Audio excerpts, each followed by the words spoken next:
dies. The death size. You will suffer an eternity for this.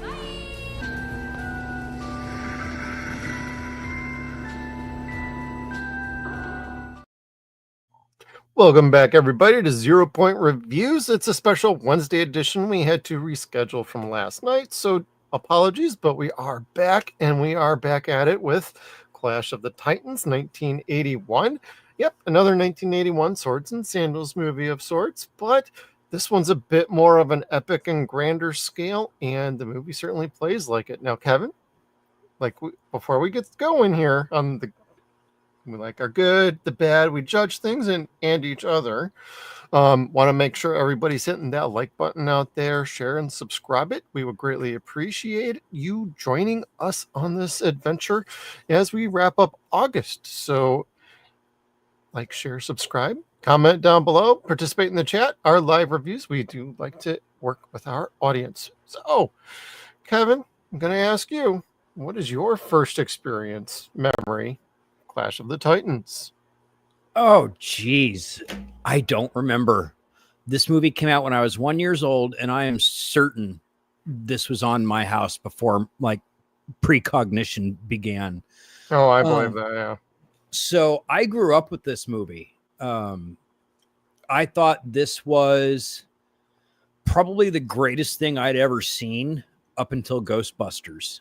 Like this and Ghostbusters and Swamp Thing, those were my jams when I was a little kid, until like Batman came out in '89. There was just a handful of movies that were just my jam, and this was right on the top of the list with Ghostbusters, Gremlins, God knows what else at the time, Princess Bride, all the other good stuff.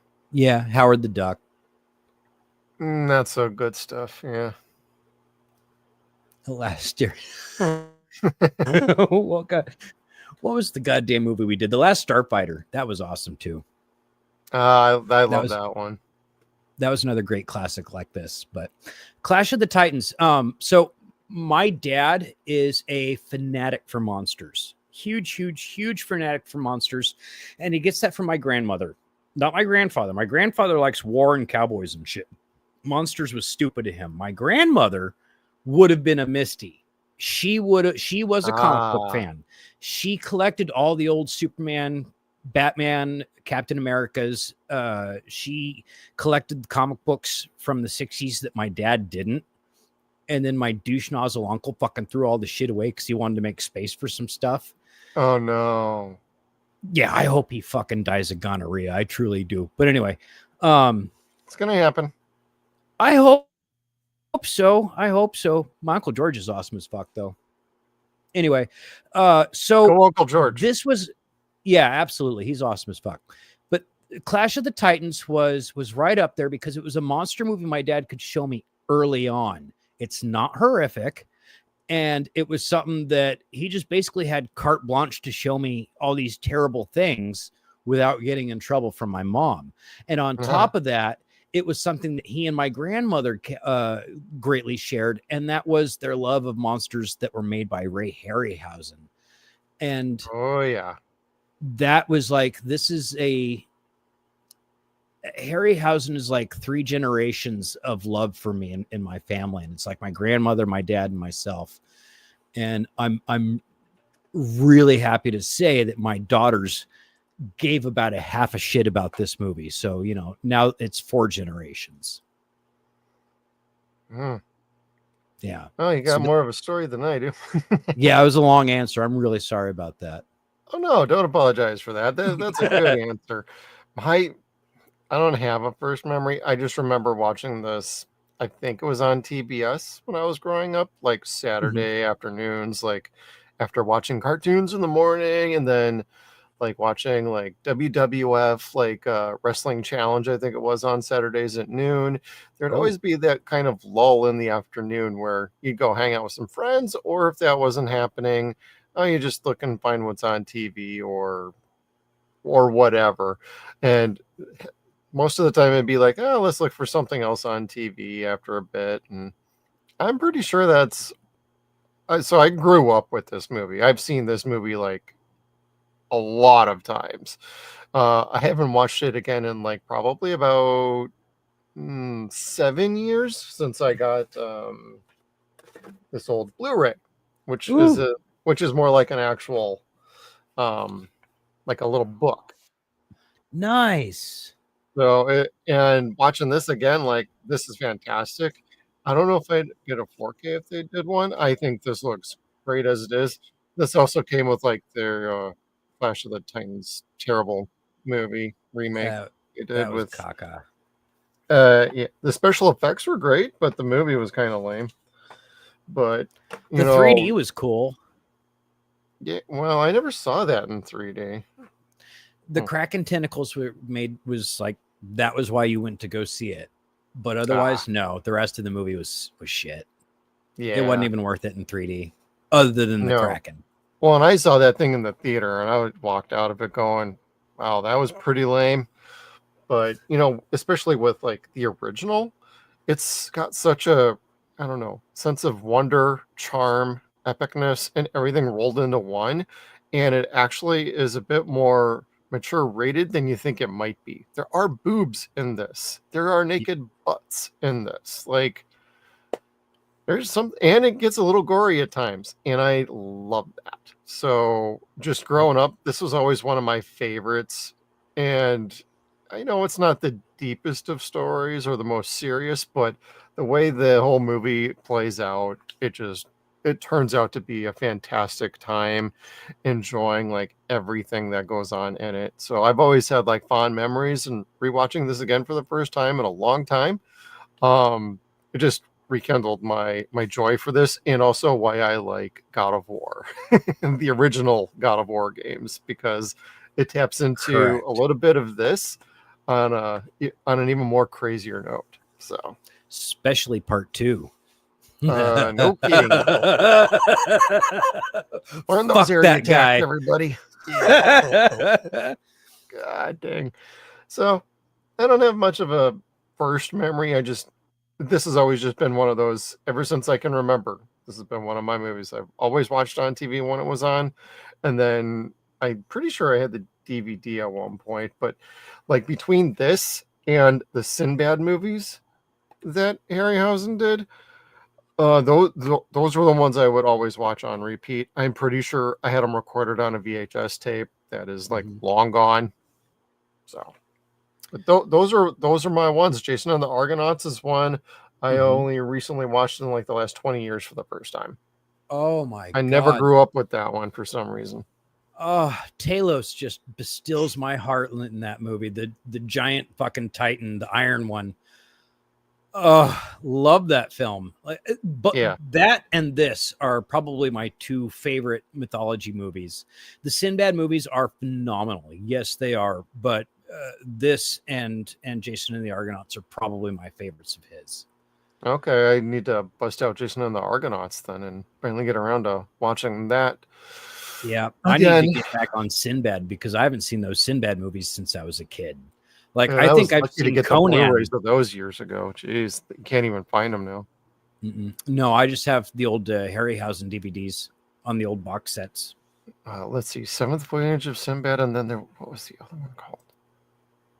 The Golden Voyage of Sinbad? Oh, the Golden Voyage. Oh, there was 3. That's right. Sinbad and the Eye of the Tiger. That's the one I remember the most because of the the statue coming to life.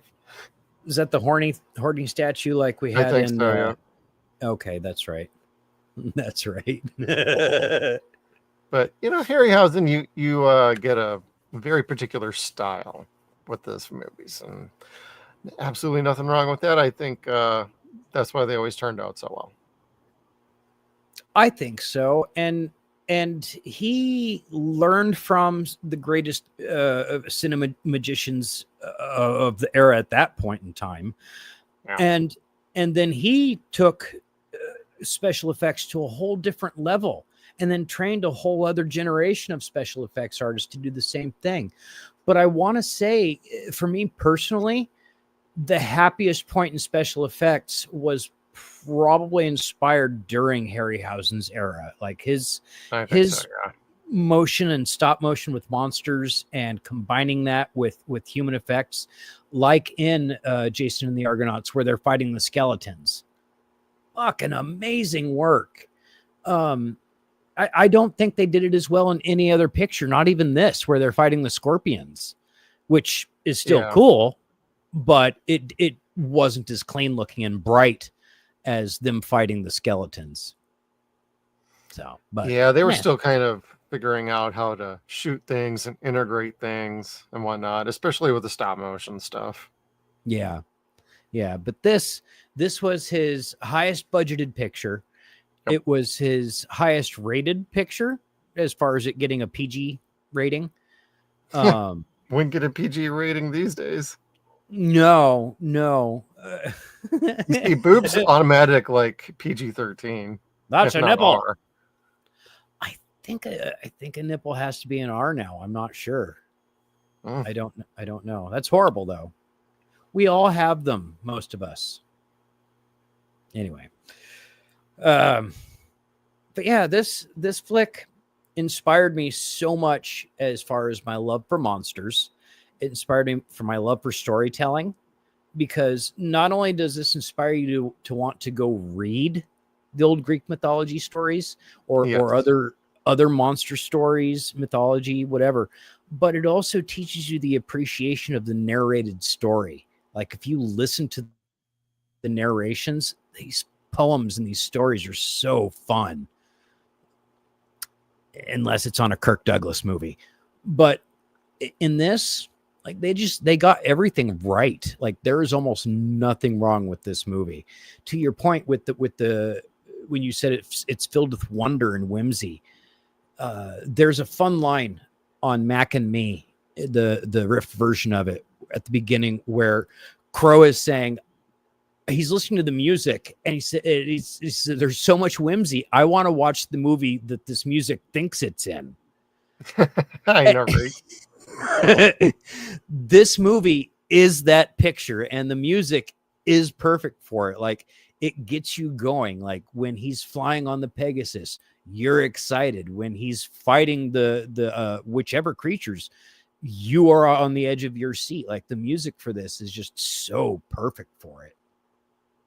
Yeah, the score is utterly fantastic, and it always matches with the visuals and with what's happening on screen.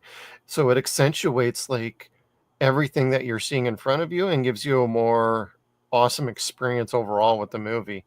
And that's something that's kind of lacking in movies these days is, oh, let's just have this rock soundtrack or hip hop soundtrack or country soundtrack and not worry too much about like an actual underlying thing that actually fits what you're seeing on screen or amplifies it or helps bring you to where you need to be emotionally with a particular scene. Right. Not many films can balance that well. They really can't. That's a hard art to nail that. And we're losing a lot of our great composers that we've had for years. So yeah. And John Williams, of course, is usually retired, says, God, movie music sucks.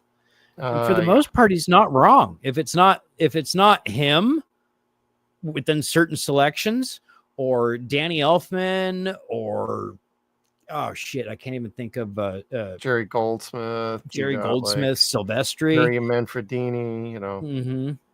There's a small handful that really give souls to movies. Hell, John Carpenter, and he hasn't really done a soundtrack for a movie in how long? Decades.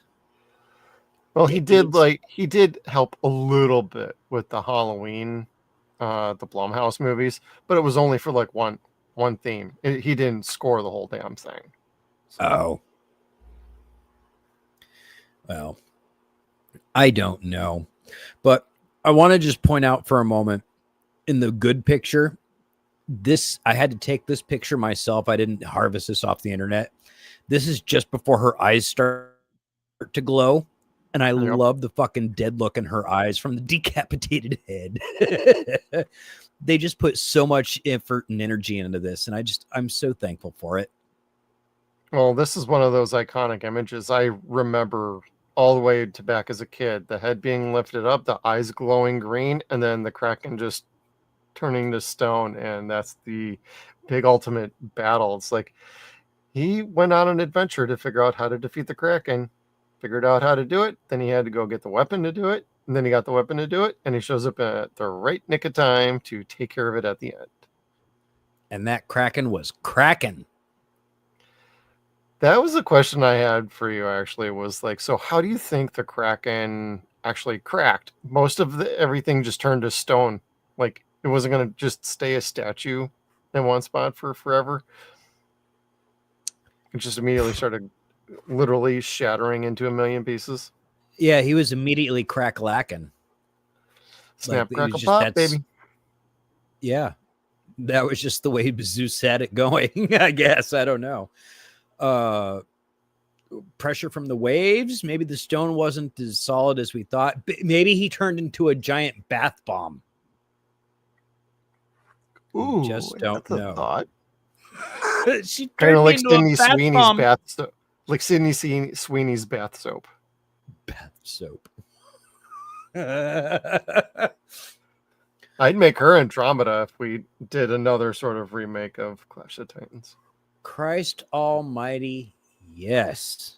Mm-hmm. Yes, I would. Yes, I would. And I would like to see another movie like Clash of the Titans, just not the shitty movie that they did. Like, both of them were just really crap. Yeah, the other one was what, Wrath of the Titans or something like that? Yeah, and it was even worse. That one I was so... I stayed for that freaking movie, and I walked out, and I'm like, yeah, okay, fool me once, shame on me. Fool me twice, shame on you. Yeah, like Qui-Gon and Voldemort are going to fight, and that's all good and fine, but this is dumb. I'm like, I gotta go. Like you had an idea for a story, and it was just terrible, so the fact that it got through, like, scripting stages and made it to a shooting script was like, wow, we really did that. And did they... Whereas with, like, this movie from Harryhausen, I always wanted another one like this from him. You know, it's hard to say, like, was this the death knell of Swords and Sandals? Did they just perfect it with this, and then everything else that came after it was cheesy in comparison? Because clearly this was not the last Swords and Sandals movie, of course, but... No, we would get, like, several more for a few more years. But oh, yeah, like the Deathstalker series, the Wizards of the Lost Kingdoms, lots of stuff. Well, half of what we just did in the last 3 weeks. Yeah. Plenty. Yeah, like Dragon Slayer and Excalibur. Yep. Dragon Heart, which most people don't like. I don't understand why, but whatever. I like Dragonheart. I like the first one.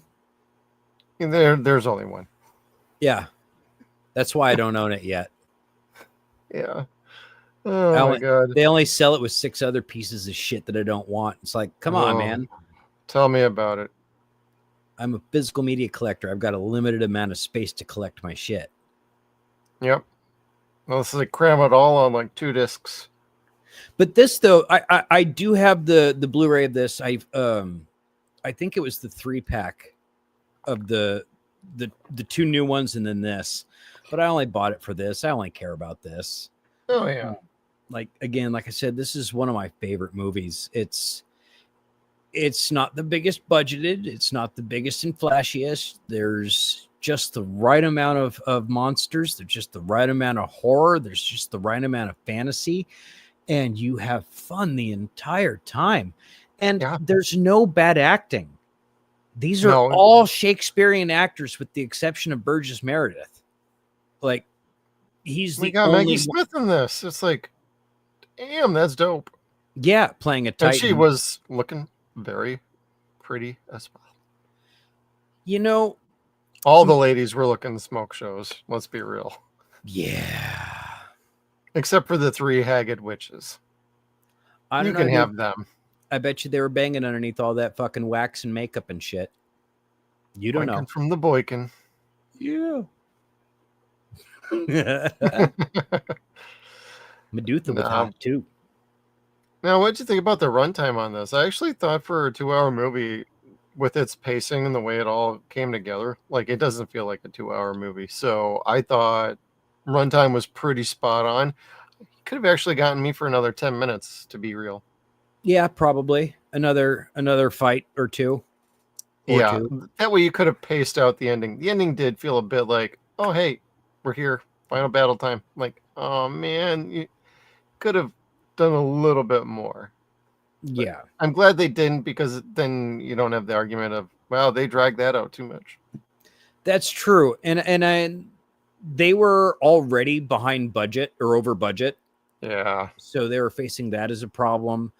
They were facing constraints and bitching from the studio in general, like in regard to that. But they were also trying to hold back for a sequel. They already had a sequel planned out, and they were trying to like tempt the studio using the George Lucas mentality by making a toy line. Yep. And so like, oh, well, merchandising. Oh, okay. Well, that'll be good. But by, I think 83, when they wanted to shoot the sequel, they'd lost the director, and the studio was just like, no, we're not interested in anymore. Yeah. So that was, and it was, I don't think it was going to be Perseus at all. I think it was going to be a completely different hero or demigod. So, but it still would have been cool. Yeah, it would have been cool. Like, I'm looking at yes, everybody, I'm looking at Wikipedia. It does say like Harryhausen did intend to do like another film on Greek mythology called Force of the Trojans. Yes. And he did some pre-production work, but in about 1985 at a film festival, he actually announced retirement to just be with his family and enjoy some leisure time. And they looked like they were citing George Lucas and Spielberg with all of their more visual effects work that was didn't really play to what he liked to do. So they probably would have had to have done more of that. But there was a comic book miniseries, Wrath of the Titans, part of their Ray Harryhausen signature line, that picked up the story 5 years after the events of the first film. I'm going to have to go look that up. That does sound pretty cool. It was based out of Portland, Oregon. Tidal Wave Productions. Really? Yeah. That is interesting. Huh. Yeah. So, wonder how that'll turn out. I'll do a little search, everybody, on that one. Oh, and Harry Hamlin reprised his role as Perseus for the video game God of War 2. Yes, he did. Know that until this. It's like, man, I'm a terrible fan now. Yeah, he was Perseus, and Kevin Sorbo was Hercules. That I caught that one. And the first time I was playing that game, that just popped me like crazy. They did not get oh god, who did they got Adrienne Barbeau to be Hera. That was awesome. Correct. Yep. Yeah. And she was just tore up. She was amazing. Yep. You ruined everything. Goddamn drunk. She was toasted. She was having a blast. Oh, but golly, this picture, if you like any sort of fantasy whatsoever, this will just tickle your spot if you haven't seen it. Again, the monsters range from very practical effects to stop motion claymation, but it's done so cleanly, and they put it in with the exception of one sequence in broad daylight. And the one sequence it's not in daylight, Harryhausen disliked, and we'll save that for the bad. But yeah, the rest of it, he all prided himself very much on this being something for everybody, and it really is. Like there's yes, it is. Calibus that looks like a devil. He's not, but he looks like Beastman, or Beastman mated with the devil or something like that, and he's just wicked looking. He's a good antagonist for the movie too. He completely keeps coming after Perseus, and it's so funny. It's like Yeah. this feels like I'm watching like a Batman movie with him and the Joker just perpetually fighting each other. Yes, that's a good way to put it. You know, I mean, they are just like the two swirling pearls or the circles on his ring, like just constantly going around and fighting and duking it out for good versus evil versus love and hate. And yeah, like Calibus was awesome. Now he's not the actual character from the myth. They made him up Right. completely, but he was really good. Like that was really well written. And that's something to point out in this too. This is cheesy and campy here and there, of course, but this is just as well written as it is well acted. You've got such like crisp storytelling. Like, yes, they change things, but when they change it, they make it more suitable and useful to the story. Yes. It makes it a bigger and better story. Like the Kraken was not the beast that actually gets sent, but they're like, hey, we have this idea that might work better for this movie. And shit, if you're not Greek or like know anything about Greek mythology at that point in time, which at 3 years old I didn't, I thought this was cool as hell. Oh yeah. You know, if you go back and then read the Greek myths, yes, you're going to learn something completely different, but it's just as entertaining. The main story is still there, and there's even more gore and monsters, even more. Yeah, I love all the creature effects on this, and the overall designs, awesome. And I did not have a problem with like a lot of the claymation sort of stuff. Now you brought up like some of the, like the daylight scene, and we'll get to that soon enough. But I love the visual style of this. It feels like this big grand movie. Now, granted, we grew up in an era where movies like this were high budget, and I remember my dad and I watching James Bond one time, like old school James Bond, and you can easily tell like Connery standing in front of a probably an actual movie screen with a picture behind him. Yep. And it's like, wow, that's pretty bad. And my dad said, you know, when I was a kid and we saw these movies in the theater, we thought this was the most amazing thing we had ever seen in our lives. So it is going to be, this is a generational movie. Like you had to be there when this came out, because as kids, this was still pretty top notch at that time. And even like Army of Darkness, because Sam is a big fan of these movies, and especially Jason and the Argonauts using the skeleton battle scenes, does the same thing in Army of Darkness. Yep. It was So influences range far and wide from Harryhausen, especially Clash of the Titans. Yeah, Sam wanted to make damn sure that Jason and the Argonauts was homaged in that. Yes. Like, that was so blatant. And it wasn't disrespectful in any means. It was doing exactly what Ray wanted. This is what I learned. I'm going to show it to you. Now you learn how to do it and then do something amazing with it, just like I did. And Sam's team did the same shit. Well, they did that in Evil Dead 2. That's where they first started, where Linda's doing her dance on the tree. That was another really good example of them doing that. But yeah, his inspiration was everywhere in the 70s and 80s. Every good monster movie had his inspiration in it. Even and this one is campy, The Magic Sword. You know, there's very similar scenes with the princess and whatnot and giant animals, and it's very similar, not as clean, and yes, much campier, but still inspired by Harryhausen. Man, I'd say the Medusa scenes are some of the best. Like the overall battle against Medusa. Oh, and just using the reflective shield and everything. Man, that was so well put together. And that would forever like scar me to be like, hey, this is going to be pretty cool.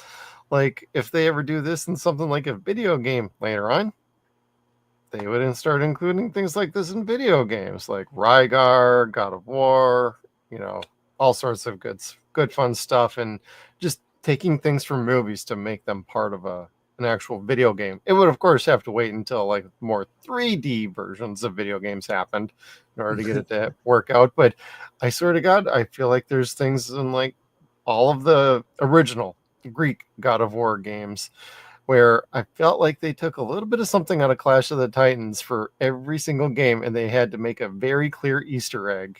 Yes. And if you were a fan, you would spot some of them. Yep. You've got Medusa in the first game. She's most certainly there. The second one had Perseus with Harry Hamlin. The third one, which one was... what did they have in the third one? Not scorpions. No. Pegasus. No, Pegasus was also in part 2. But he was also in part 3. But anyway, yeah. Yeah. That's a rabbit hole to go down through at another time. Yeah, 2 and 3 are pretty much the same game. You just have to play them in succession. They're very long. Well, that's going to be a whole other 0 point. They're not. Yeah, anyway. So, what else is good about this flick? Oh, man. I love everything about this movie. You talked to Medusa. The fight scene there, that was awesome. Hamlin had to fight for that. The studios wanted them to change the scripting the way that he was going to behead her. They wanted him to throw the shield at her head like Captain America. Oh, dear God, no. Don't do that. Because the the censors in the UK felt that it wouldn't be good for the kids if the hero used a sword to decapitate the bad guy. It's like, well, what the fuck do you think you're watching? Like, yeah, this is real life shit right here. And look at your culture, England. Shut the fuck up. Like, I'm sorry. Know your history. Beheading is part of your thing. Yeah. A lot. A little bit. Yeah. The French are like, it wasn't us. Anyway, but yeah, her movements were beautiful. I don't think there's ever been a better Medusa on screen. Even when they redid it, didn't look as cool. You could tell she was formidable. She had the rattle of the rattlesnake that actually sounded somewhat, well, no, it sounded nothing like an actual rattlesnake, but it was a deep, horrific sound that still bothers you when you hear it. Like, if you saw this movie as a kid, you're like, no, that's unsettling. Yeah, this is definitely, I would show this movie to kids just to understand, like, hey, this is what I grew up with. And also to properly educate on older special effects so that you're not turned off by it as you get older. Yes. So you could see just watch out for the boobs and the butt. That's all. Oh, I watched out for the boobs in the butt. Oh, I know we did. I rewound the boobs in the butt a couple times. That gets an automatic point bump, you know. That's true. Movie gets an 11. Sorry. For a movie that was PG? Yeah, PG, I believe. I'm pretty sure. Should we have known this beforehand going into a live stream? Yes, of course. But that's why we call this riveting podcasting. Hells yeah. All right, so we're 6.9. We'll come back to that. PG, yes. Yep. I just found it too. PG. Anyway. Ursula Andress. Yep, that's right. I don't know who that is necessarily, but she was Honey Rider and Dr. No. Oh, okay. Yeah. All right. I just know that, like, he's married to some chick that's on Housewives of whatever that my wife watches, and I'm just kind of like, oh, dude, it's Perseus, and then walk away. Harry. Yeah. So I don't know if that's her or if he got married to some other chick later on, and that's her. I don't know. Well, all that casting was awesome, honestly, and I think he was a very good leading man to be Perseus. So he carried himself exceedingly well, even at the very beginning, where it's like you really don't know this guy, but he seemed to fill into the role like really easy, and he had a sense of confidence to him almost all the Yes. time without being cocky. And I really appreciated that for a main lead and a character for a movie like this. And it actually made you kind of root for the good guys. And I like that. And I think that between him bouncing off of Calabos, and just dealing with everything, and then a little bit of the little complexity with the gods being shown here and there, like their little bickering and political machinations that they go through. There's a Mhm. great dash of just about everything you could want out of this movie, and it never feels like it's too much. It doesn't overcomplicate things. It just gives you enough to be like, wow, there is a lot going on without feeling like there's too much going Yeah, that's true. And it makes for a fun way to work an ensemble cast, on. Exactly. because there's so much of this cast that don't actually interact together. So it was almost like two separate films in a way, like as far as the way that they're having to direct it. Could have been first unit, second unit completely. Yeah, I mean, you add 45 more minutes to this movie, you easily could have split it into. Yeah. And I always liked the way that they handled the gods with Yes. the molding the clay and playing games. Like, oh, Zeus, you are a fuck. You are Well, a fuck. I appreciated what he did with Perseus at the very end, where he's like, oh, well, I guess we'll have to release the Kraken. I'm going to quickly move my boy, and there we go. So let's go try and kill everybody. Yeah. And knowing Yep. I'm going to give him an honest chance to go and get the girl and save a life. And that was fun. I like that, because Zeus usually is played off as way more of a conniving a-hole than we saw in this movie. In this movie, he was a little bit of that, but he was a little more interested in seeing how the humans would handle and process things. So he was definitely kind of not nearly as bad as you would think he is. Yeah. Yeah, they add a little bit of humanity to Zeus. Like they tell the underlying story. Like Yeah. when the king kills Danae at the beginning, Zeus gets pissed because he killed her daughter or his daughter. Yeah. No, Zeus got pissed because he killed a girl that he slept with and had a child with and killed the child too, or tried to kill the Yeah. child. So Zeus fucking retaliated, because that's the kind of cunt that Zeus was. Pretty much. Zeus was not a nice god. He was petty. All the gods were petty. Beyond petty. Yeah. Yeah. So, they gave them a lot of humanity in this movie. At least Zeus, anyway. Yeah. You don't see it as much with the ladies. No. Do you, Oh, do you recognize Hephaestus, though? no, I did not. The guy who was making Bubo, Hephaestus. That's the the bald Nazi guy that beats the shit out of Indy on Raiders of the Lost Ark during the airplane fight scene. Oh, okay. That's pretty fun. So Oh, he's and I in love both. that owl thing too. That was fantastic. Oh, Bubo was the greatest. That was so fun. And that was my number one reason for fucking hating the remake, is Bubo was nowhere in the movie except for as a prop puppet. I'm like, Yeah. fuck yourselves. Yeah. Fuck yourselves. He was an Yeah. integral part of the story. Integral. Well, and he actually is a helpful, even though he's mechanical, he's super incredibly helpful to everything that goes on in the movie when he's in a scene. It's like, oh my God.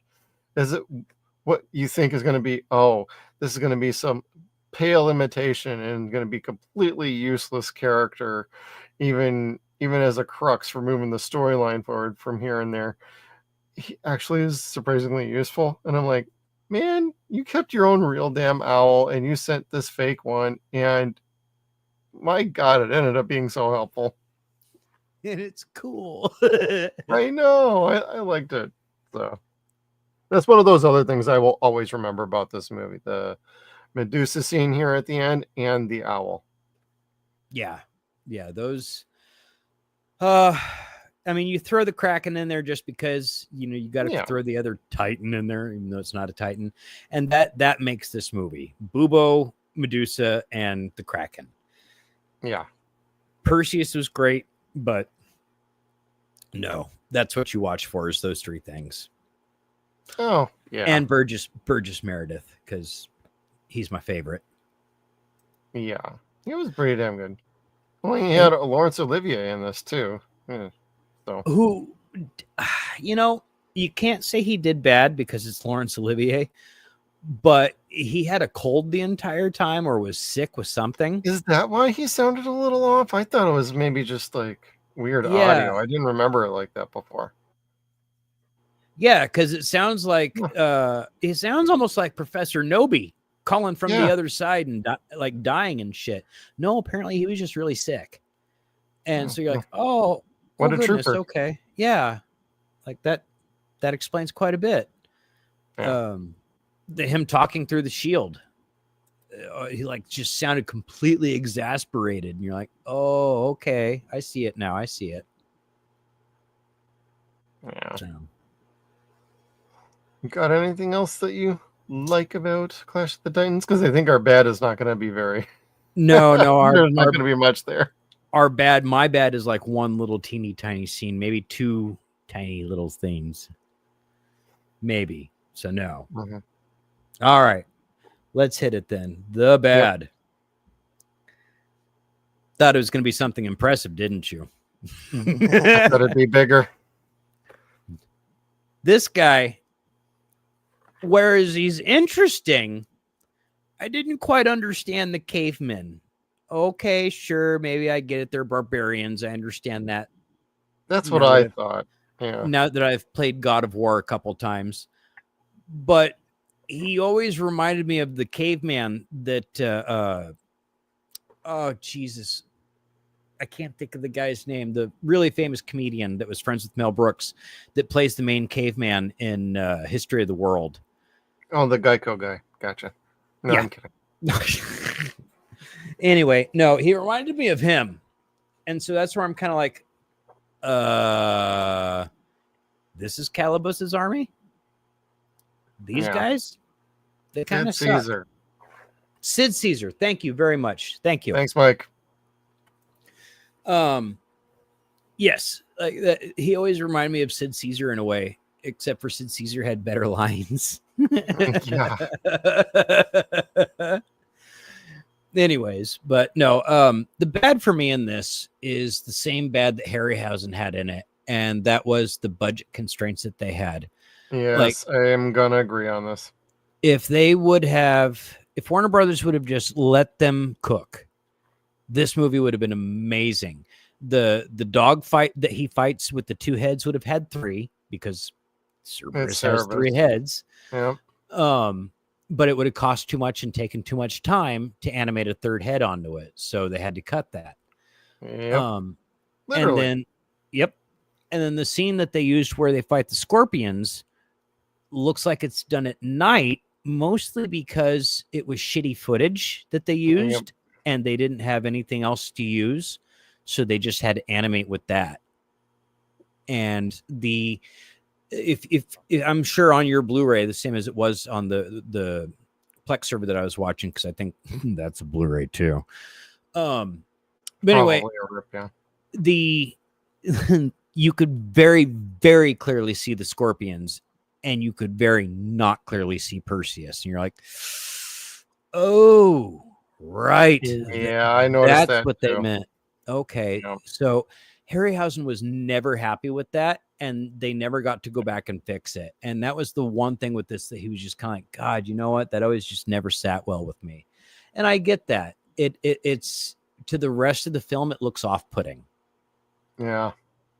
It looks like the magic sword.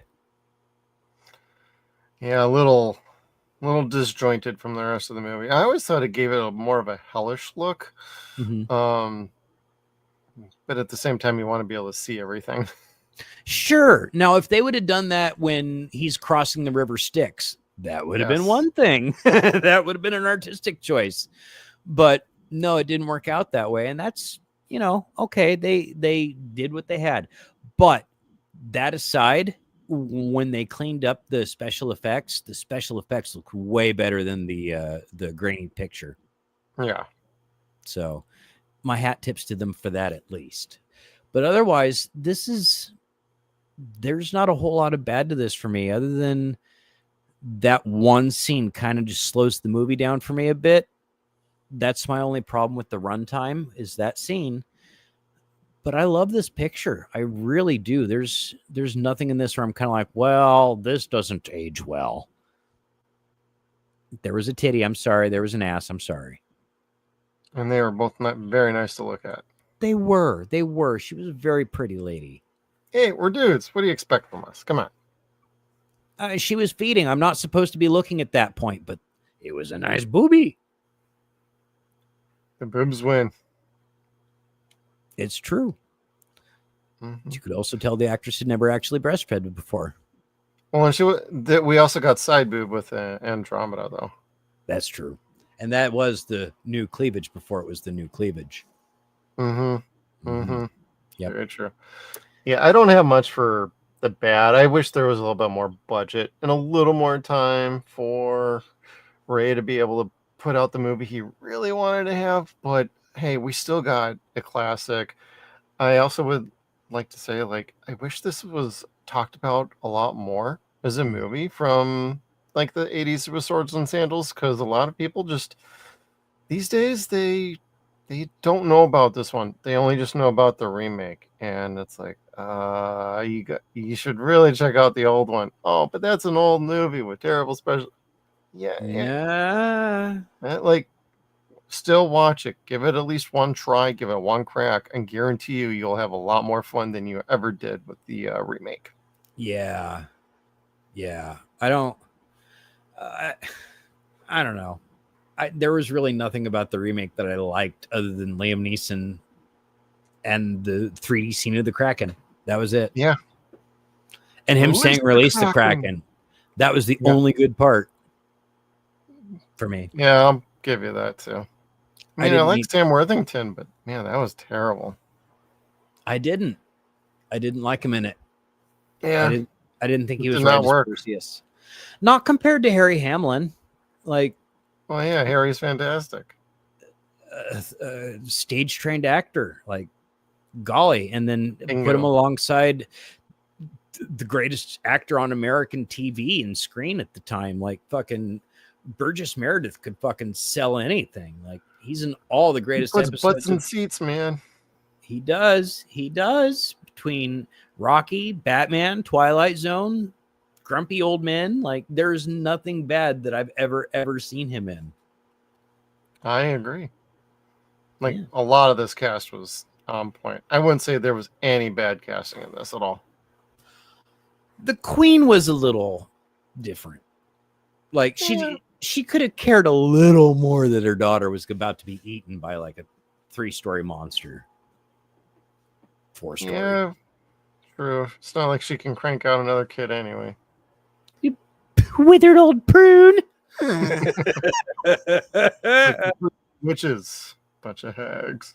You can't grow seeds when you water sand. Because that's all that's filling that. Well, okay, I'm not going to finish that line. Yep. That barren desert. But Kevin, what would you judge this thing, brother? So, I'm going to give the final judgment. Golly, you know what? I'm going to give this about an 8.7. I really like this picture. Specific. Yeah, it's better than an 8.5. 8.5 sounds like, well, that sounds like a B+. No, this is a little bit better than that. I'd give this an 8.7 to 8.9. Okay. It's no, I will go 9. This is an A movie. Whether it's got the corniness or not, it was the best thing that they had of special effects at the time. It was the last great Harryhausen movie. It's got a boob in it. It's got a side boob in it. This movie gets a 9. 2 boobs would have been a 10. Yeah. I'll give you that too. And I agree. I give this a 9 super easy. It's not even a question. Why am I not giving it a 10? Well, it's not flawless. It does have some issues to it. It is a little campy and corny at times, but none of these are nitpicks. It's just that's what I would give this movie if you're asking me what my score would be. It's like it's very strong 9. It's so much fun. It's got a, like we keep saying, it's got a little bit of everything for everybody. And any movie that can give you that is doing something very right. And Ray Harryhausen, this is like the pinnacle of his work. Sure, he's done some other movies that maybe had a little bit of a better story, a little more focused, but not nearly as grand or as adventurous as this. And he did very, very well otherwise in a lot of those other movies. And it's just this ends up being like king for me. So I have a very thin. God, how do I phrase that? I have a very much. I have an affinity. Yep, he's fantastic. I enjoy almost all of his damn movies, and I would recommend everybody checking this out. Now, I don't know where you can watch this for free. Kevin mentioned Plex, possibly. Right now, nowhere. God damn it, WB, get off your stupid butts. And Wrath of the Titans is on Netflix, and the remake of Clash of the Titans is on HBO Max right now. But this is $3.99 on Prime. Yeah, and I think you can do the rentals off of like the usual places, but as far as like watching for free somewhere, that's a little bit more of a tricky note. I even looked at like archive.org. There was nothing there. So even if you're looking for like the Internet Archive that I'm just talking about, not there either, even on an old like VHS cut. And that's also a reason why I did not have a trailer at the beginning of our intro is it's Warner Brothers. They will eventually nail you on something like that, even for a TV commercial. So I was just like, best left that aside and just keep on going. But you know what? You can go get the Blu-ray. It's out there. It's not terribly expensive. So it's like $10 at best. Yeah, even if you end up having to get it with like the other 2 stupid movies, at least it'd then be in your collection. And if you wanted to turn the other 2 movies into coasters, hey, have at it. So, yeah. But man, this was so much fun watching this. I actually watched it twice. That's worth it. I respect that. Once I watched it, I wanted to watch special features. That's really what I was kind of wanting, and I didn't really find any. So what I did is I went and I looked up that documentary on Ray Harryhausen, and that's just I still need to see that. Really good. It goes through all of his stuff. Shows a lot of the puppets that he still are not puppets, but creatures that were still left over in the museum, which are still on display, and like you could so much fun shit. Yeah. But definitely check that out. And then next year for Swords and Sandals, yeah, we definitely got to do Jason and the Argonauts. Hey, I'm down. We'll just call it Harryhausen month. We'll just do. Okay. Fuck it. We'll throw Sinbad in there. Yeah. We could always change our mind and and do some other ones. Yeah. As we do. We'll always take recommendations. So if you're watching out there, always let us know in chats, comments, or sending us a message through any of our platforms. And Mike, I don't think I did, so I will have to go check the Discord. I know I was just in there doing the promotions for tonight, but I will get back to you. I promise. But that being said, I want to say thank you everybody for tuning in to Clash of the Titans 1981. And hit that like button on the way out. Share, subscribe, hit the bell notification so you can stay tuned to all of our video content. We are continuing back on our Tuesday schedule as of next week. I believe we are now going to be kicking off Slasher September. So that is going to be what we got coming up. There's a whole bunch of slasher movies. A couple of them are going to be Scary Movie. We're going to be doing Scream, the first one, and Club Dread. And then we got We got a surprise somewhere towards the end of the month, and we're not telling you what we're doing yet. Fun thing is we actually do know. Yes, we do, and that's a surprise. So we're going to be a surprise night, so thank you everybody for tuning in. We'll see you next time. Can you hammer a 6-inch spike through a board with your penis? Not right now. A girl's gotta have her standards.